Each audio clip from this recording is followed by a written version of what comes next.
ఈ శ్లోకం బంగారు తీగలతో అక్షరాలుగా వ్రాసుకోవలసినటువంటి శ్లోకం. ఈ జాతి వైభవాన్ని ప్రకాశింపజేసే శ్లోకం. క్షమాదానం. అమ్మ, లోకంలో ఆ దానం చేశాం ఈ దానం చేశాం అంటారు, గొప్పదే. అసలు నిజమైన దానం ఏదో తెలుసా? గొప్ప దానాలు చేసిన వ్యక్తిగా కీర్తింపబడేవాడెవడో తెలుసా? మహాదాత అని కీర్తింపబలిచిన వాడు ఓర్పు కలిగినవాడు.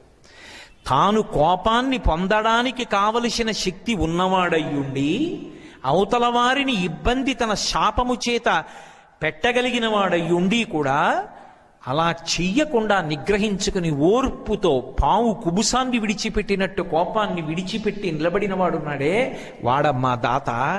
వాడు చేసిన దానం ఎవరూ చెయ్యరు. ఎందుకని మీరు ఆలోచించండి.